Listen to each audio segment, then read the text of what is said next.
AP మంత్రులుగా నారాయణ సత్యకుమార్ బాధ్యతలు చేపట్టారు. జగన్ సర్కార్ స్కాములపై కొత్త సర్కారు ఫోకస్ పెట్టింది. గత ప్రభుత్వంలో నిధుల దుర్వినియోగంపై విచారణ చేయబోతున్నారు. ఆరోగ్య శాఖపై విచారణ కమిటీ కూడా వేస్తామంటున్నారు మంత్రి సత్యకుమార్. అటు శాఖాపరంగా శ్వేతపత్రాలను కూడా విడుదల చేస్తామంటున్నారు. ఇక 2.5 ఏళ్లలో అమరావతి పూర్తి చేసేందుకు ప్లాన్ చేస్తామంటున్నారు మరో మంత్రి నారాయణ. అమరావతిలో ఏం జరిగిందో త్వరలోనే అన్ని వివరాలు బయట పెడతామంటున్నారు మంత్రి నారాయణ. మొత్తం మీద 2 మంత్రులు బాధ్యతలు స్వీకరించారు. మంత్రి సత్యకుమార్తో పాటు మంత్రి నారాయణ తమ శాఖల బాధ్యతలు స్వీకరించారు. ఆరోగ్య శాఖ మంత్రిగా బాధ్యతలు స్వీకరించిన సత్యకుమార్ గత ప్రభుత్వంలో నిధుల దుర్వినియోగంపై విచారణ చేయడంతో పాటు ఓ కమిటీ కూడా వేస్తామన్నారు. శాఖపరంగా శ్వేతపత్రాన్ని కూడా విడుదల చేస్తామంటున్నారు. ఇటు అమరావతి రాజధాని నిర్మాణాన్ని 2.5 ఏళ్లలో పూర్తి చేసేందుకు ప్లాన్ చేస్తామంటూ మున్సిపల్ మంత్రిగా బాధ్యతలు స్వీకరించిన నారాయణ చెప్తున్నారు. అమరావతిలో ఏం జరిగిందో త్వరలోనే అన్ని వివరాలు బయట పెడతానంటూ మంత్రి నారాయణ చెప్తున్నారు. మొత్తం మీద 2 మంత్రులు కూడా గత ప్రభుత్వ హయాంలో జరిగిన స్కామ్లను అయితే బయట పెడతామంటూ సంచలనాలకు తెరదీశారు. ఇవాళ 2 కూడా తమ శాఖల బాధ్యతలు స్వీకరించారు. బాధ్యతలు స్వీకరించిన సందర్భంగా మంత్రి సత్యకుమార్ ఏం మాట్లాడారో ఒకసారి చూద్దాం.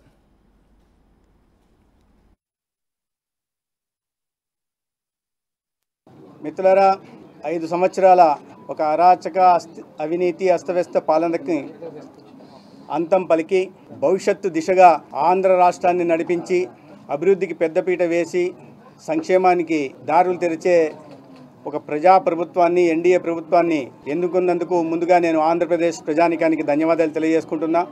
ప్రజలందరికీ కూడా అర్హులైన ప్రతి ఒక్కరికి మెరుగైన వైద్యం అందించడం, పిఎస్సీల నుంచి సిఎస్సీల దాకా ప్రతి ప్రభుత్వ ఆసుపత్రుల్లో కూడా మౌలిక సదుపాయాల కల్పన చేయడం, ప్రతి ఆసుపత్రిలో మెడికల్ ఎక్విప్మెంట్ కావాల్సిన మెడికల్ ఎక్విప్మెంట్ అందుబాటులో ఉండేలా చేయడం, గ్రామాల్లో కూడా ఆశా, ఏఎన్ఎం, విలేజ్ క్లినిక్ల ద్వారా మెరుగైన వైద్యం అందుబాటులో ఉండేలా చేయడం ఈ ప్రభుత్వ బాధ్యత.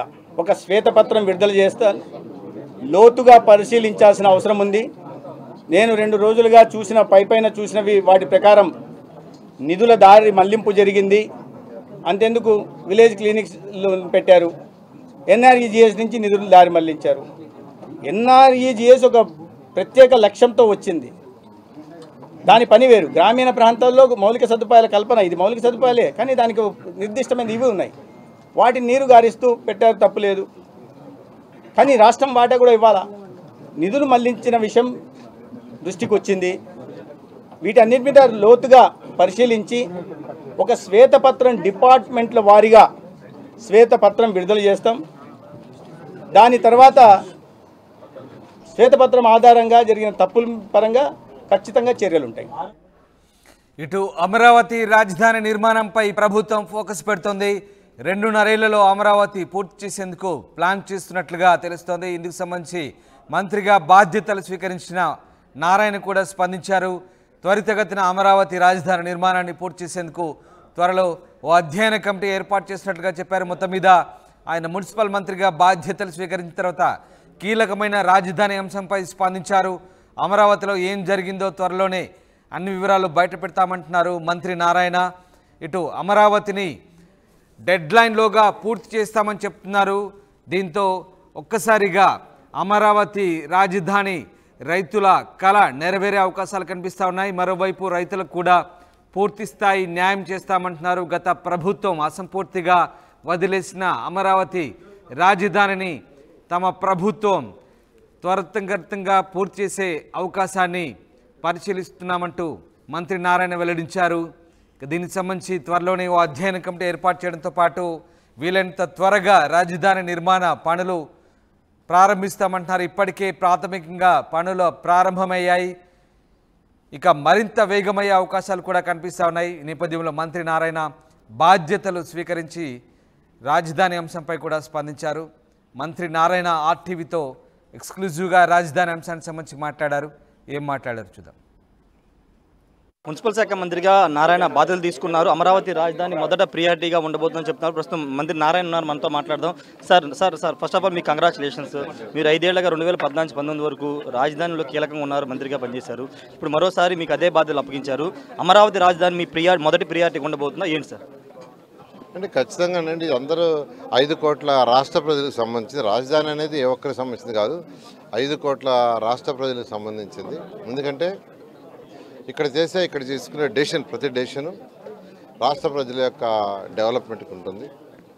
అందువల్ల ఖచ్చితంగా దీనికి ప్రయారిటీ ఇచ్చి ఏదైతే రైతు సోదరుల దగ్గర నుంచి ఆ రోజు 34,000 ఎకరాలు 58 రోజుల్లో తీసుకున్నాము, వాళ్ళ యొక్క మాట నిలబెట్టడానికి, రాష్ట్ర ప్రజలకు ఇచ్చిన మాట నిలబెట్టడానికి దీన్ని ఖచ్చితంగా ఒక ప్లాన్ ఆఫ్ యాక్షన్ తీసుకొని ప్లాన్ ఆఫ్ యాక్షన్ ప్రకారం ముందుకు పోవడం జరుగుతుంది. సీట్ క్యాపిటల్తో పాటు కోర్ క్యాపిటల్ కూడా అప్పట్లో నిర్మాణం చేశారు. పర్మనెంట్ సెక్రటరియట్, అసెంబ్లీ, అదేవిధంగా హైకోర్టు కూడా మీరు పనులు ప్రారంభమయ్యాయి. కానీ అవన్నీ ఇప్పుడు నీట మునిగిపోయి ఒక గుండెలాగా తయారైన పరిస్థితి.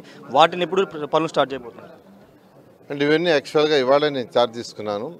అయితే ఇవన్నీ కూడా అధికారులతో కూర్చొని డిస్కస్ చేయాలి. ఎందుకంటే ఇచ్చిన టెండర్స్ కంటిన్యూ చేయొచ్చా లేదా కొత్తగా టెండర్లు పిలవాలి, ఇవన్నీ టెక్నికల్ ఇష్యూస్.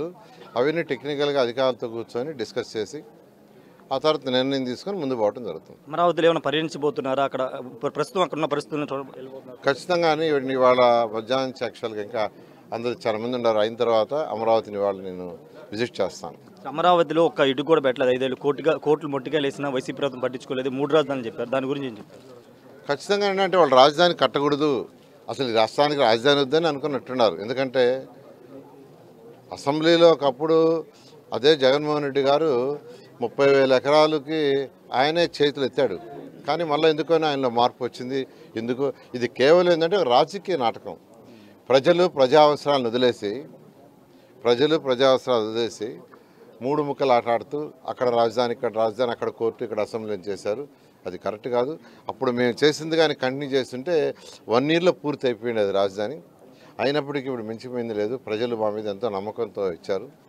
దీన్ని ఒక 2.5 ఇయర్స్లో కంప్లీట్ చేయగలనే అవగాహన నాకు ఉంది. ఎందుకంటే 2014-19 దాకా చేశాను కాబట్టి 2.5 ఇయర్స్లో కంప్లీట్ అవుద్దనే అవగాహన ఉంది. బట్ ఏదైనా అధికారులతో కూర్చొని ప్లాన్ చేసి టైం బౌండ్ ఎప్పుడు లోపల చేయగలిగిన టెంటేటివ్ అనేది ప్రజలకు కూడా వివరించడం జరుగుతుంది. మాస్టర్ ప్లాన్ అనేక దేశాలు తిరిగి మీరు ఒక అధ్యయనం చేసిన తర్వాత మాస్టర్ ప్లాన్ సిద్ధం చేశారు. ఇప్పుడు అదే మాస్టర్ ప్లాన్ అమలు చేయబోతున్నారా? ఏమైనా మార్పులు చేర్పులు మాస్టర్ ప్లాన్ ఉంటాయి? మాస్టర్ ప్లాన్ సేమ్ ఉంటుందండి. ఎందుకంటే దాని మీద చాలా స్టడీ చేసాం. అనేక విదేశాలు తిరిగాను. సింగపూర్ వాళ్ళ దగ్గర యాక్చువల్గా లేఅవుట్ డిజైన్ చేయించాం. బిల్డింగ్స్ డిజైన్స్ అన్నీ మనకు నార్మన్ ఫాస్టర్ పార్టర్స్ యాక్చువల్గా డిజైన్ చేశారు. అందువల్ల దాంట్లో మార్పులు ఏమి ఉండవు, వాటినే కంటిన్యూ చేసి జరుగుతుంది. సార్, ఖచ్చితంగా మాస్టర్ ప్లాన్లో మార్పులు ఉండవని చెప్తున్నారు. గతంలో ఏదైతే మాస్టర్ ప్లాన్ ఉందో అదే మాస్టర్ ప్లాన్ కొనసాగుతుంది. సాధ్యమైన త్వరగా 2.5 సంవత్సరంలో మొదటి ఫేజు అమరావతి నిర్మాణం పూర్తి చేస్తామని చెప్తున్నారు. గత పాలకులు అమరావతి ఒక్క ఇటుకు కూడా పెట్టలేదు. ఇప్పుడు పూర్తి స్థాయిలో రాజధాని నిర్మాణం చేసి తీరుతామని మంత్రి నారాయణ చెప్తున్నారు. కెమెరా పర్సన్ విజయ్తో రాయేష్ RTV సచివాలయం నుండి.